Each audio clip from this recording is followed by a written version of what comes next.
9वा स्कंद आहे ईशानुकथा.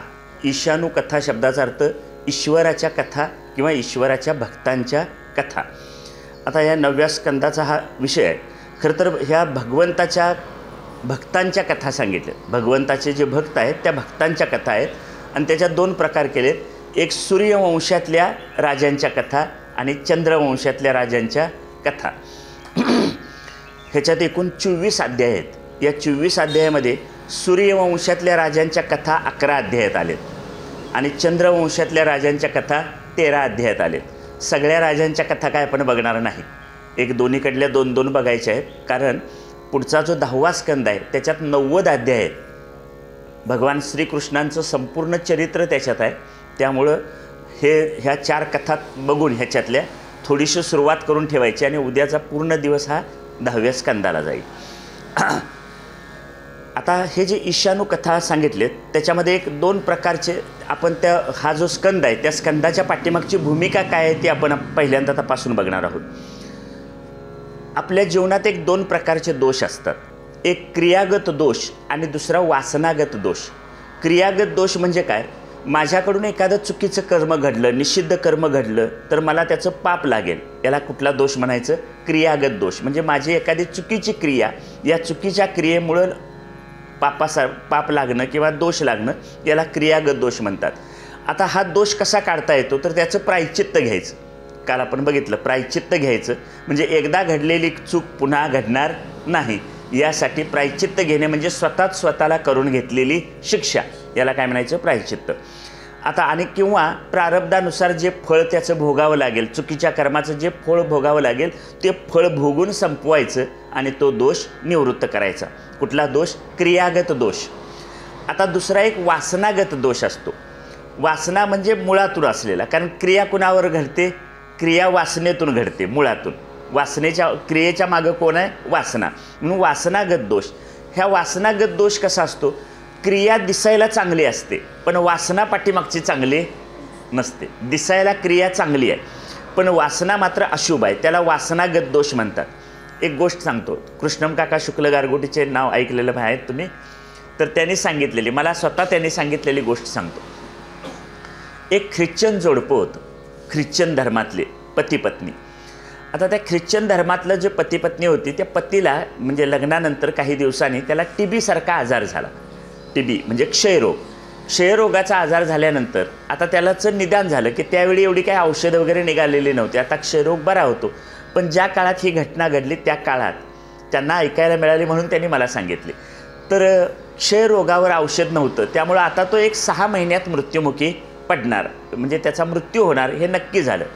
नक्की झाल्यानंतर त्याच्या पत्नीनं काय केलं? आता खरं तर नवरा मेल्यानंतर तिचं जर खरंच प्रेम असेल तर ती त्याच्याशिवाय सुद्धा राहू शकली असती. पण तिनं आपल्यासाठी एक दुसरं ठिकाण शोधलं. म्हणजे काय? दुसऱ्या एका माणसाशी त्यानं आपला विवाह निश्चित केला की बाबा आता हा मरणारच आहे 6 महिन्यात, तर आता काय करायचं? मग आपण एकटं कसं राहू शकणार? म्हणून त्यानं एक दुसरा जोडीदार आपल्यासाठी शोधला. आता ही गोष्ट त्या नवऱ्याला कळली. नवऱ्याला कळल्यानंतर तो काय म्हणाला?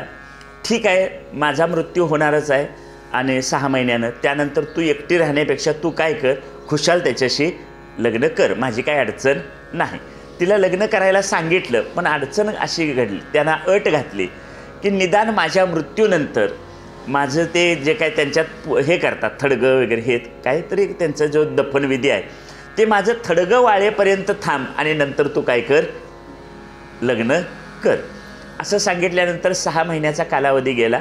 6 महिन्यानंतर आता ती पती पत्नींची घरात घडलेली गोष्ट आहे किंवा त्यांचा तो संवाद आहे. 6 महिन्यांनी त्याचा मृत्यू झाला. त्याचं दफन करण्यात आलं. दफन केल्यानंतर पहिल्या दिवशी ही स्त्री उठली आणि जिथं दफन केलं होतं तिथं गेली आणि आपल्या पदरानं त्या थडग्याला वारं घालायला सुरुवात केली. कशाला सुरुवात केली? वारं घालायला. गावातल्या लोकांना ही बातमी कळली. ते गावातले लोक काय म्हणाले? काय बायकोचं किती नवऱ्यावर प्रेम आहे की थडग्याला म्हणजे नवऱ्याची सेवा आता अगोदर असताना केलीच आणि मरणानंतर सुद्धा ती आपल्या नवऱ्यावर प्रेम आणि सेवा इतकं करते की त्या थडग्याला सुद्धा त्यानं जाऊन काय केलं? वारं घातलं. मग आता ही लोकांना चर्चा झाल्यावर ही कळलं. मग त्यातलं एक कोणीतरी असे खडूस असतात की जरा बघूया तरी खरंच काय आहे, म्हणून तिच्याकडे चौकशी करायला एक जण गेला. मग चौकशी करायला गेल्यावर त्यानं तिचं वर्णन केलं, काय तुमच्यासारखी स्त्री आमच्या गावात कोण नाही, मी अशी तुमच्यासारखी स्त्री बघितली नाही, काय की जी नवऱ्याच्या मृत्यूनंतरसुद्धा नवऱ्याच्या थडग्याजवळ त्याला वारं घालून इतकी सेवा करते, असं आम्ही बघितलं नाही. तेव्हा तुम्ही खूप धन्य आहात, तुमच्या पायावर डोकं ठेवून काय केलं पाहिजे, नमस्कार केला पाहिजे, अशी स्त्री आमच्या भागात आम्हाला चुकून बघायला मिळाली नाही. मग तिनं खरी गोष्ट त्याला सांगितली की हे बघा असं असं झालं आहे, नवऱ्यानं मला सांगितलं आहे दुसरं लग्न करायला, मी सुद्धा ज्याच्याशी लग्न करायचं आहे त्याचा शोध घेऊन ठेवला आहे, पण नवऱ्यानं एक अट घातलेली आहे की निदान माझं थडगं वाळेपर्यंत तरी थांब, ते लवकर वाळावं म्हणून मी वारं घालायला जातोय. आता कळलं, वर दिसताना गोष्ट कशी दिसते, क्रिया फार प्रेम असल्यासारखे चांगलं असल्यासारखे दिसते, पण आत मूळ उद्देश काय आहे, हे एकदा लवकर वाळू दे आणि मला दुसरं लग्न करायला मिळू दे. ह्याला कुठला दोष म्हणायचं, वासनागत दोष. वासनागत दोषाचं वर्णन काय, क्रिया चांगली आहे पण पाठीमागची वासना चांगली नाही, याला वासनागत दोष म्हणतात. आता असा जर वासनागत दोष आपल्याकडे असेल, म्हणजे आपण दिसतो, कीर्तनाला जातो, प्रवचनाला जातो, देवपूजा करतो, पण आपल्या आत सुद्धा काहीतरी मत्सर असतो, वाईट विचार येतात, काम क्रोध लोभ निर्माण होतात. असे जर वासनागत दोष असतील तर ते वासनागत दोष दुरुस्त करण्यासाठी भागवतासारखं ग्रंथ ऐकावा, भगवान श्रीकृष्णांच्या लीला चरित्र ऐकावं, त्यामुळे भगवंताबद्दल श्रद्धा वाढते, प्रेम निर्माण होतं, आणि भगवंताबद्दल श्रद्धा वाढली की आपल्या अंतकरणातल्या ज्या मलिन वासना आहेत ते जायला मदत होते आणि आपलं जीवन पारमार्थिक होतं, अंतकरण शुद्ध होतं, वैराग्य निर्माण होतं. म्हणून संतांची चरित्र काय केली पाहिजेत, वाचली पाहिजेत, संतांची चरित्र ऐकली पाहिजेत. पुन्हा आलं बघा सत्संग. तैसे ज्ञानदेवांची एक छान ओवी आहे, तैसे हरपले आपण पे पावे, तैया संता ते पाहता गिवसावे, म्हणून वानावे ऐकावे तेची सदा. तैसे हरपले आपण पे पावे म्हणजे काय, आपली हरवलेलं आत्मज्ञान आत्मवस्तू आपल्याला पुन्हा नव्यानं काय होते, सापडते. पण कुणाच्या प्रकाशात सापडते, संतांच्या संगतीत सापडते.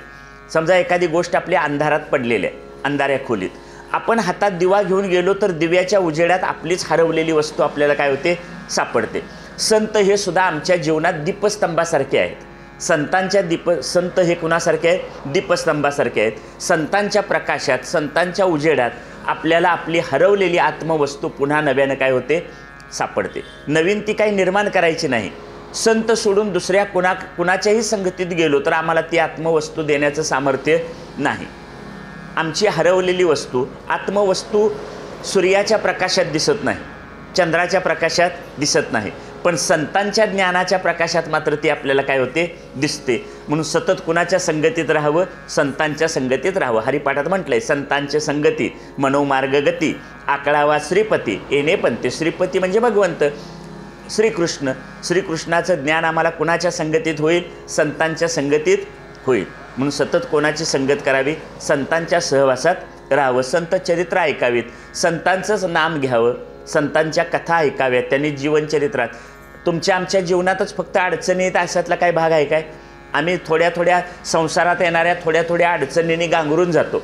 ज्ञानेश्वर महाराजांना काय थोड्या अडचणी आल्या काय, तुकाराम महाराजांना थोड्या अडचणी आल्या काय. सगळ्या संतांना प्रचंड अडचणी होत्या, त्यांच्या जीवनात प्रचंड अडचणी आल्या, पण त्यांनी त्या सगळ्या अडचणी बाजूला काढल्या आणि त्या अडचणीतून मार्ग काढून त्यांनी भगवंताची उपासना केली किंवा भगवंताची भक्ती केली. आम्ही लहान सहान गोष्टी, पाऊस आहे मग कशाला जायचं प्रवचनाला, राहू दे तिकडं, अडचण कशाची काढायची, पावसाची. म्हणजे लहान सहान अडचणींचा आपण बाऊ करतो आणि आपल्या मुख्य ध्येयापासून खरं तर कदाचित ती आवड नसते. म्हणून आवड असली की आपल्याला काय होते, सवड होते. आवड असली की निश्चित सवड होते. मग संतांच्या संगतीत गेल्याशिवाय अशी आवड निर्माण होत नाही. बरोबर. तुकाराम तुकाराम म्हणता कापे यम. तुकाराम तुकाराम नुसतं नाव जरी म्हटलं, तुकोबांचं नाव जरी घेतलं तरी यम कापतो. यम कापतो म्हणजे मृत्यूची देवता कोण, यम. म्हणजे यमसुद्धा तुमच्याकडे येऊ का नको असा विचार करतो. एवढं सामर्थ्य कशात आहे, तुकारामांच्या नावात आहे. ह्या ओवीतच म्हटलंय, म्हणून वानावे ऐकावे तेची सदा. म्हणून संतांचंच वर्णन करावं, संतांच्या भक्ताच्या मुखातून संतांचंच वर्णन ऐकावं. संतांचं वर्णन, ज्ञानदेव ज्ञानदेव म्हणतात, ज्ञान देव देतो. ज्ञानदेव ज्ञानदेव म्हणता ज्ञान देव देतो. देव काय देतो आपल्याला? ज्ञान देतो. म्हणून ज्ञानदेव ज्ञानदेव म्हटलं तरी सुद्धा ज्ञान मिळेल. तुकाराम तुकाराम म्हणायला लागल्यावर यम कापायला लागतो. हे दोन संतांची नावं घेतली तरी एवढा परिणाम होतो. हा कशाचा परिणाम आहे? सत्संगांचा परिणाम आहे. या स्कंदात अनेक राजांची चरित्र आहेत. आता या राजांच्याकडे एक वेगळेपण आहे, ते म्हणजे या राजाने उत्तम राज्यकारभार केला, न्यायाची बाजू घेतली, कुणावर अन्याय केला नाही, राज्य केलं पण त्याच्यात ते अडकले नाहीत, ममत्व ठेवलं नाही, दुसऱ्याकडं योग्य वेळी ते दुसऱ्याकडे सोपवलं आणि बाहेर पडले. आता आपण सुद्धा राजे आहोत. इथं तुम्ही बसलेले सगळे राजे आहात. कुठले? आपापल्या घरातले. आपापल्या घरातले.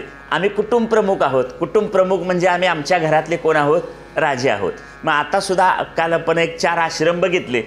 100 वर्षाचं आयुष्याने 4 आश्रमांचा विचार केला. ब्रह्मचर्य आश्रम, गृहस्थ आश्रम, वानप्रस्थ आश्रम आणि संन्यास आश्रम. मग आता आपला कुठला आश्रम संपला? आता आपण या वयोगटाला आलो इथं बसलेले सगळे की आमचा गृहस्थ आश्रम संपला आहे आणि कशाकडे प्रवेश चालला आहे? वानप्रस्थ आश्रमाकडे. म्हणजे याचा अर्थ आम्ही आमच्या घरातल्या जबाबदाऱ्या आपल्या तरुण मुलांच्याकडे दिल्या पाहिजेत आणि आपण तिथून बाजूला झालं पाहिजे. ठरवून या राजाने तसंच केलं. आपला राज्यकारभार दुसऱ्याकडे सोपवला. आपण राजा परीक्षितीची कथा लक्षात ठेवा.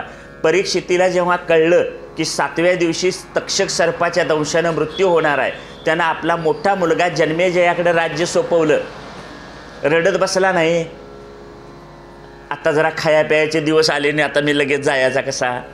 आम्ही म्हणतो खाया प्यायचं दिवस होतं आणि आता लगेच कसा गेला?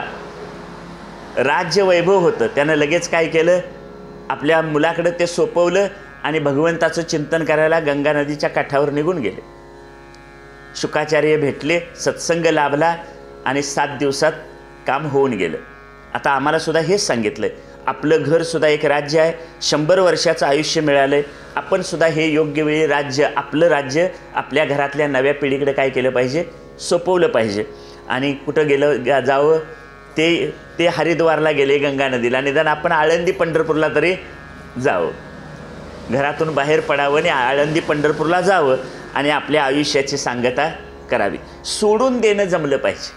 सोडून देणं ही फार महत्त्वाची गोष्ट आहे. सोडून देणं म्हणजे निर्मम होणं. निर्मम, कशाची आसक्ती नाही, ममत्व नाही. म्हणून त्या काल मी 2-4 वेळा उल्लेख केला. झडझडोनी वहिला निघ, ये भक्तीची ये वाटे लाग, जे या पावसी अव्यंग निजधाम माझे. झडझडोनी वहिला निघ, अंग झाड. बाबा रे, या संसारात पडलास ना, तू यात अडकू नकोस. अंग झाडून बाहेर पड. ये भक्तीची ये वाटे लाग आणि भक्तीच्या मार्गानं चालायला सुरुवात कर. तू भक्तीच्या मार्गानं संसार सोडलास आणि भक्तीच्या मार्गानं चालायला सुरुवात केलीस तर तू मला येऊन मिळशील. कुणी सांगितलं? भगवान श्रीकृष्णाने सांगितलं. हा सावधगिरीचा इशारा सांगितला आहे. आपल्याकडे एक म्हण आहे बघा हिंदीमध्ये, कुछ पाने के लिए कुछ खोना पडता है. म्हणजे काय? सर्वश्रेष्ठ काहीतरी मिळवायचं असेल तर क्षुल्लक गोष्टी सोडाव्या लागतात. परमात्म्याचा आनंदाचे डोही आनंद तरंग हा अनुभव पाहिजे असेल तर संसारातली छोटी छोटी सुखं काय केली पाहिजेत? सोडली पाहिजेत. ह्याचा त्याग केला पाहिजे. समजा आपण कुठंतरी फिरायला गेलो, फिरायला म्हणजे पटांगणात गेलो, शेताकडे गेलो, कुठंतरी बांधावर बसलो. बसल्या बसल्या आपण काही गप्प बसत नाही. तिथला एखादा खडा उचलून घेतो, एखादं गवत उगवले असल्यास त्याची गवताची काडी घेतो, दात टोकरतो, किंवा हातात एखादी काठी पडली असली तर तिथे घेतो आणि काहीतरी खेळ क्रिया करत बसतो. जेव्हा आपल्या गप्पा सपतात आणि परत घरात निघतो तेव्हा ती काडी, तो खडा घरला आणतो का जाताना तिथंच टाकतो? ही कृती लक्षात ठेवा.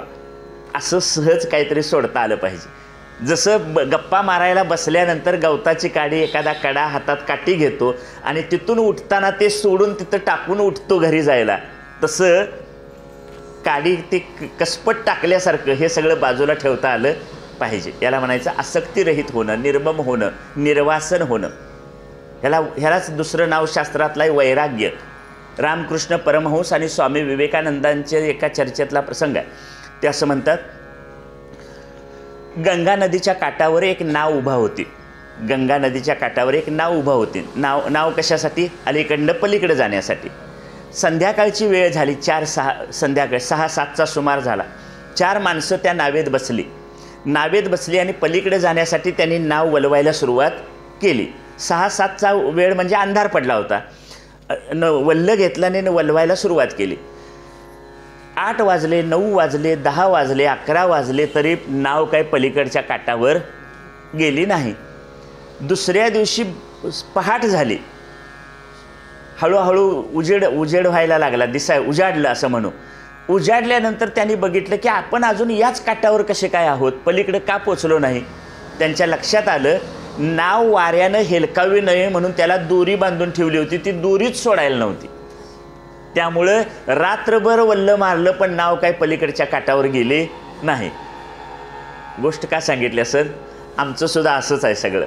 आम्ही कीर्तन ऐकायला जातो, प्रवचनं ऐकायला जातो, सगळं देवधर्माचं करतो, पण आमच्या घरात बांधलेल्या दोऱ्या अजून आम्ही सुटलेल्या नाहीत. त्यामुळं आमची सुद्धा नाव अलीकडच्या काठावरनं पलीकडं परमार्थाच्या मोक्षाच्या काठावर पोचणार नाही. मग काय करायला पाहिजे? हे वल्ल मारायला सुरुवात केलं इकडं परमार्थाच्या दिशेनं, तर प्रपंचात बांधलेली दोरी हलक्या हातानं काय केली पाहिजे? सोडली पाहिजे. ती सोडल्याशिवाय नाव या काठावरनं त्या काठावर जाणार नाही. आम्ही प्रपंचाच्याच काठावर बसतो आणि प्रपंचाच्या काठावरच बसून नाव वल्ल मारायचं. कशाचं? भागवत ऐकायला जा, कीर्तन ऐकायला जा, प्रवचन ऐकायला जा, ह्या देवाला जा, तिकडं तीर्थयात्रेला जा, सगळं करतो, पण आमची नाव त्या जाग्यावरून हलत नाही. कारण त्याला बांधून ठेवलेली जी दोरी आहे ती अजून आम्ही सोडलेली नाही. ही दोरी सोडणं याला म्हणायचं वैराग्य. ही दोरी सोडणं याला म्हणजे ममत्व सोडणं. म्हणून झडझडोने वहिला निघ ये भक्तीचे वाटेला, जे या पावसी अव्यंग निजधाम माझे. हे सूत्र या सगळ्या राजांनी काय केलं आहे? सांभाळलेलं आहे. योग्य वेळी म्हणजे आपल्याला ह्या राजाने हे शिकवलं आहे. कसलाही मोह नाही, कसला विशेष नाही यातला. आणि हे जे सगळे राजे आहेत यातला एकही राजा मृत्यूपासून वाचलेला नाही. हे कोण कुणाला सांगायला लागलं? शुकाचार्य राजा परीक्षितीला सांगायला लागलेत. ह्या कथा कशासाठी सांगितलेत? तू सुद्धा मृत्यूला घाबरू नकोस. या सगळ्याचा काय कर? मनानं त्याग कर. ह्या त्यागात सुद्धा 2 प्रकार आहेत. एक वस्तूचा त्याग आणि दुसरा संग त्याग. वस्तूचा त्याग म्हणजे काय? समजा मी संन्यास घेतला, घरदार, पत्नी, बायको, मुलं या सगळ्यांना सोडलं, याला काय म्हणायचं? ह्याला म्हणायचं वस्तूचा त्याग. घर सोडलं, जमीन जुमला सोडला, पैसा सोडला, पत्नी, मुलं बाळ यांना सोडलं. वस्तूचा आणि व्यक्तीचा त्याग आहे, याला वस्तूचा त्याग म्हणतात. आणि दुसरं, त्याच घरात राहायचं, सगळ्यांचं सगळं करायचं, पण मी केलं म्हणून कशाला चिकटायचं नाही, याला म्हणायचं संगत्याग. एक वस्तुत्याग आणि दुसरा संगत्याग. सगळे संत आम्हाला सांगतात वस्तुत्याग करू नका. घरदार, पत्नी, मुलं बाळ सोडून भगवी कपडे घालून मी संन्यासी झालो. आता मी संन्यासी जरी झालो, घरदार सोडून, पत्नीला मुलांना सोडलं, तुकाराम महाराज म्हणतात जरी झाला संन्यासी तरी माध्यानी तोंडवासी. एखाद्यानं घरादाराचा त्याग करून संन्यास घेतला खरा, पण दुसऱ्या दिवशी 12 वाजता पोटात भूक लागते. मग घरात बायकोनं केलेलं नाही खाल्लं, निदान कुठल्या तरी धर्मशाळेत, कुठल्या तरी ट्रस्टवर एखाद्या तिथल्या कर्मचाऱ्यानं केलेलं तरी खायलाच पाहिजे का नको? मग संसार सुटला काय? जोपर्यंत शरीर आहे, भूक लागते, अन्न वस्त्र निवाऱ्याची गरज आहे, तोपर्यंत हे वस्तू सगळ्याचा त्याग करण्याचा संन्यास घ्यायचा नाही. तुकोबांचं वचन लक्षात ठेवा. जरी झाला संन्यासी तरी माध्यानी तोंडवासी. संन्यासी झाला तरी त्याला दुपारी काय करत होते? भूक लागते. आणि भूक लागलेल्या माणसानं मग पत्नी मुलाबाळांना सोडलं तर पोट कसं भरणार? तिनं शिजवलेलं नाही खाल्लं, पण दुसऱ्या कुणीतरी शिजवलेलं खायलाच पाहिजे ना. समजा बाहेरचं विकत घेऊन खाल्लं तर त्यासाठी पैसे पाहिजेत, मग पैसे जवळ बाळगले मग संन्यास कसला? म्हणून वस्तूचा त्याग करायचा, संन्यास घ्यायचा नाही. मग ज्ञानेश्वर महाराजांनी संन्यासाची छान व्याख्या केली. ते म्हणतात मी माझे ऐसी आठवण, विसरले जयाचे अंतकरण, पार्था तो संन्यासी जाण निरंतर. संसारात राहायचं, सगळ्यांचं सगळं करायचं, पण मी आणि माझं म्हणून त्याला चिकटायचं नाही. भगवद्गीतेनं त्याला कमळाच्या पानाचं उदाहरण दिलं. भगवद्गीतेत पुन्हा पुन्हा उल्लेख येतो. कमळाचं पान तळ्यात असतं, कमळाची फुलं तळ्यात असतात, त्याची पानं 24 तास पाण्यात असतात, पण पान जर बाहेर काढलं तर लक्षात येतं पाण्याचा एकही थेंब त्याच्यावर चिकटत नाही. आम्हाला भगवान श्रीकृष्ण सांगतात संसारात राहा, पण कशासारखा? कमळाच्या पानासारखा. म्हणजे कमळाच्या पानावर नदी तलावाच्या पाण्यात ते कमळाची पानं आणि फुलं असतात, पण त्याच्यावर पाण्याचा थेंबसुद्धा चिकटत नाही. तेव्हा तू सुद्धा संसारात राहा, पण कसा राहा? कमलपत्रासारखा राहा. आपण अलीकडच्या काठावरून पलीकडे जाण्यासाठी नाव वापरतो. नाव पाण्यात असावी का पाणी नावेत असावं? नाव पाण्यात असावी. पाणी नावेत आले तर काय होईल? नाव बुडणार. आता तसाच प्रश्न आहे, मी संसारात असावं का संसार माझ्या आत असावा? तसंच आहे उत्तर, बरोबर. नाव पाण्यात असावी का पाणी नावेत असावं? नाव पाण्यात असावी, म्हणजे नाव पाण्यात आहे तर अलीकडं पलीकडे जाता येईल. पण पाणी नावेच्या आत आलं तर नाव बुडल्याशिवाय राहणार नाही. तसंच याचं उत्तर आहे, मी संसारात असावं का संसार माझ्यात यावा? मी संसारात असावं, पण संसार माझ्या आत येणं म्हणजे नावेत पाणी येण्यासारखं आहे. त्याला म्हणायचं संगत्याग. संगत्याग म्हणजे घरात राहायचं, सगळ्यांचं सगळं करायचं, पण मी केलं म्हणून आणि माझं म्हणून कशाला चिकटायचं नाही. ही परमार्थ करण्याची कला आहे. त्याला काय म्हणायचं? कला. एक शास्त्र असते आणि एक कला असते. डोक्याचे केस कसे कापायचे हे कापणाऱ्याचं एक शास्त्र आहे, पण सगळ्यांचीच डोकी काय एका आकाराची नसतात. त्याच्या शरीराला शोभेल असं केस कापणं ही त्याची काय आहे? कला आहे. कपडे शिवण्याचं एक शास्त्र आहे आणि त्याची एक कला आहे. कपडे कसे शिवावे त्याचं शास्त्र आहे. आता शास्त्राप्रमाणे शिवली तर सगळ्यांच्या अंगाला बसतील काय? ती नाही. पण ज्याचा अंग आणि रंगरूप जसं आहे त्याला बघून त्याला शोभेल अशी कपडे शिवणं ही त्या टेलरची काय आहे? कला आहे. तसं शिकवायचं शाळेत कसं याचं एक शिक्षणाचं शास्त्र आहे, पण पोरांना हसत खेळत शिकवणं ही शिक्षकाची काय आहे? कला आहे. कोणत्या रोगावर कोणतं औषध द्यावं, इंजेक्शन कसं द्यावं ह्याचं डॉक्टरांचं एक शास्त्र आहे, पण कोणता रोग झाला हे अचूक शोधून काढायचं आणि पेशंटला कळणार नाही एवढ्या सहज इंजेक्शन द्यायचं ही डॉक्टरांची काय आहे? कला आहे. तसं परमार्थ कसा करावा हे ज्ञानेश्वरी, गाथा, भगवद्गीता याच्यातून या शास्त्रग्रंथातून सांगितलंय, पण संसार करता करता परमार्थ करणं ही त्यातली काय आहे? कला. चला, आता सांगण्याचा मुद्दा काय होता की हे जे सगळे राजे आपण ज्या 4-5 राजांच्या कथा बघणार आहोत यातला एकही राजा मृत्यूपासून वाचलेला नाही, पण मृत्यूपूर्वी त्यांनी पूर्णत्व आणि कृतार्थता प्राप्त करून घेतलेली आहे. शुकाचार्य राजा परीक्षिताला सांगतात, तू सुद्धा तक्षक सर्पदंशानं मृत्यू यायच्या अगोदरच काय कर? कृतार्थता प्राप्त करून घे, जीवनमुक्त हो. सूर्यवंशातल्या राजांची कथा आहे. त्यातलं पहिली कथा आहे राजा अंबरीशाची. राजा अंबरीश महाभागवत होते, म्हणजे भगवंताचे भक्त होते, विष्णूंचे मोठे भक्त होते. सप्तद्वीपाचा राजा असून तो मात्र आपली स्वतःची कामं स्वतः करायचा. हे वाक्य का सांगितलं असेल? स्वतःची कामं स्वतः करायचं हे राजाला शोभतंय काय? सांगा. नाही. सगळे राजे नोकरांवर अवलंबून राहतात, पण राजा अंबरीशाचं वेगळे पण काय? स्वतःची कामं स्वतः करायचा. आणि त्यातलं एक महत्त्वाचं काम, एक व्रत घेतलेलं होतं, नित्य नेमनामी ते प्राणी दुर्लभ. राजा अंबरीशाचं एक व्रत होतं, ते म्हणजे तो एकादशीचं व्रत करायचा.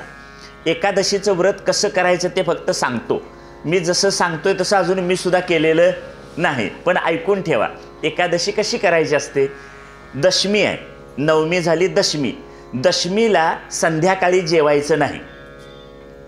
दशमीला संध्याकाळी जेवायचं नाही. एकादशीला सकाळी आणि संध्याकाळी जेवायचं नाही. द्वादशीला सकाळी जेवायचं, उपवास सोडायचा, पण संध्याकाळी जेवायचं नाही. याला म्हणायचं एकादश. कधीतरी प्रयोग म्हणून करून बघा. ही खरी एकादशीची व्याख्या आहे. भागवतानं सांगितली, हे माझ्या मनाचं काय नाही. आणि मी तुम्हाला अगोदर सांगितलं, मी सुद्धा अजून असं केलेलं नाही. मी अशा लोकांच्या संगतीत राहिलोय ते रात्री 12ला सुद्धा दहीभात खाऊया म्हणतात. काय होतंय त्याला? 12 वाजली की संपली एकादशी, खावा दहीभात, खावा भडंग, खावा शंकरपाळी, खावा चकल्या, का सोडा उपवास, झाला रे कामा. म्हणजे सकाळी एकादशी सुरू करायची, दशमीला 2 वेळा खाल्लेलंच असतंय. सकाळी एकादशी सुरू करायची, संध्याकाळी 12 कधी वाजते तिकडे घड्याळाकडे बघायचं, 12 वाजले की भडंग खायचा, दहीभात खायचा आणि उपवास सोडायचा.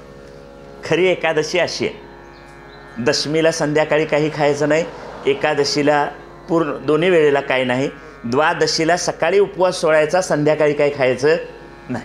ही पूर्ण एकादशी. हा व्यावहारिक दृष्टीने करायची एकादशी. दुसरे त्याचा तात्पर्य अर्थ, लक्षार्थ असा आहे, 5 ज्ञानेंद्रिय, कान, नाक, डोळा, जीभ, 5 ज्ञानेंद्रिय, हात, पाय, कान ही 5 कर्मेंद्रिय, एकूण किती झाली? 10. आणि 1 मन, एकूण किती झाले? 11. या 11च्यावर संयम बाळगणं याला काय म्हणायचं? एकादशी.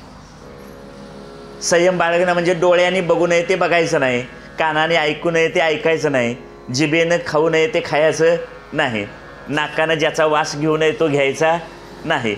म्हणजे या सगळ्या इंद्रियांनी त्यांची जी कामं नेहमी करतात ती त्यांना करू द्यायची नाहीत. त्यांच्यावर संयम ठेवणं.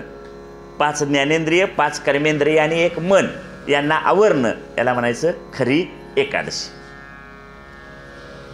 मग यातनं सुटायसाठी तुकाराम महाराजांनी सांगितलं, ग्रासोग्रासी भाव तरी देहीचं जेवीला देव. समजा तुम्हाला जमत नसेल तर काय करा, तुम्हाला जमणारा उपवास सांगितला आहे, पण असा तरी जमतो का बघा. रोजची भात भाजी भाकरी खाता तीच खावा, फक्त रामकृष्ण हरी म्हणून खावा. ग्रासोग्रासी भाव तरी देहीचं जेवीला देव. मग समजा मी पुण्या मुंबईला पाहुण्यांच्याकडे गेलो, त्यांना काय एकादशी व्रत वैकल्य काय माहीत नसेल, मग माझी अडचणच होणार की नाही त्यांच्या घरात. मग काय करावं, त्यांनी जे काय दिलंय ते खावावं, फक्त ते रामकृष्ण हरी म्हणत खाऊन उपवास करावा. ग्रासोग्रासी भाव तरी देहीचं जेवीला देव. पावलानं चालता सुद्धा राम म्हणता वाट चाले, म्हणजे प्रत्येक पाऊल टाकता टाकता सुद्धा रामकृष्ण हरी म्हणत तो काय करावा, पाय टाकावा. ही सुद्धा उपासना, ही सुद्धा भक्ती आहे. कळलं? तिन्ही प्रकार सांगितलेत. आपल्याला कुठला जमतोय तो तुमचं तुम्ही ठरवा. भागवतानं सांगितलेली एकादशी कुठली आहे त्याचे 2 अर्थ तुम्हाला सांगितले. राजा अंबरीशाचं एकादशीचं व्रत होतं. द्वादशीची पूजा झाली, व्रत सोडायची वेळ आली, इतक्यात दुर्वास ऋषी त्यांच्याकडं आले. दुर्वास ऋषी आल्यानंतर अचानक आलेला माणूस हा अतिथी असतो. अतिथी देवो भव. अतिथी शब्दाचा अर्थ, अतिथी शब्दाचा उलट अर्थ तिथी. तिथी म्हणजे काळवेळ. तिथी म्हणजे काळवेळ आणि अतिथी म्हणजे काळ वेळ न सांगता अकस्मात घरी आलेला माणूस, त्याला काय म्हणायचं?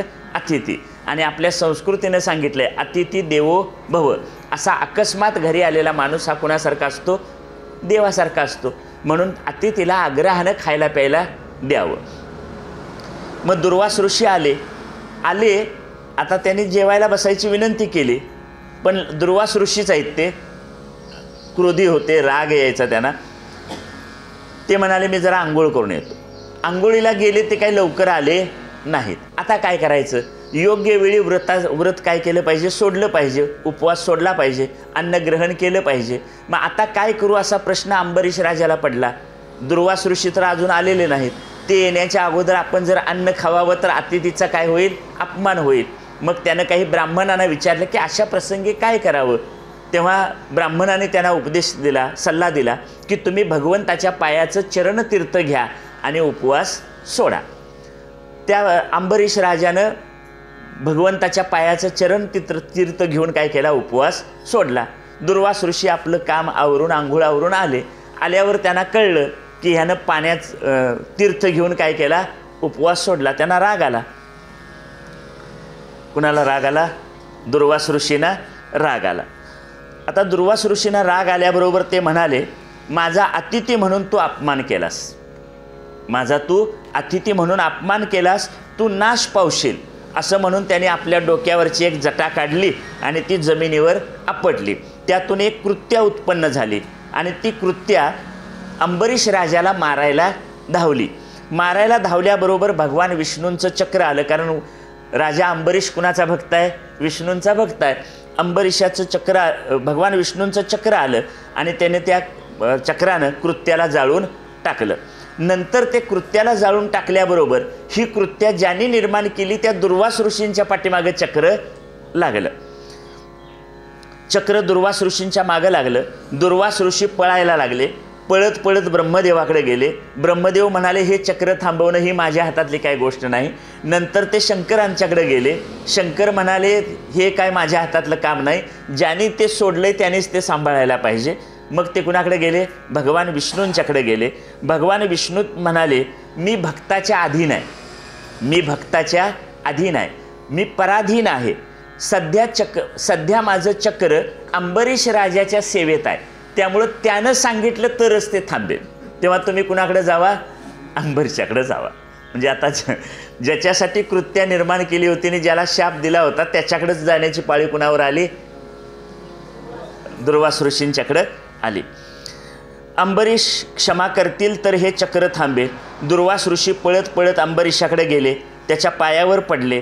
अंबरीशाने सुदर्शन चक्राची स्तुती केली. तेव्हा ते शांत होऊन भगवंताकडे गेले. दुर्वास ऋषी वर्षभर पळत होते. दुर्वास ऋषी वर्षभर पळत होते. ही काय एका दिवसातली सकाळपासून दुपारपर्यंतची गोष्ट नाही. वर्षभर पळत होते. राजा अंबरीशानं वर्षभर अन्नग्रहण केलं नाही. वर्षानंतर दुर्वास ऋषी आले, शांत झाले, त्यांनी अन्नग्रहण केलं. त्यानंतर अंबरीश राजानं काय केलं? अन्नग्रहण केलं. राजाला आशीर्वाद देताना दुर्वास ऋषी म्हणाले, भगवंताच्या भक्ताचं महत्त्व आज मी माझ्या डोळ्यांनी काय केलं? पाहिलं.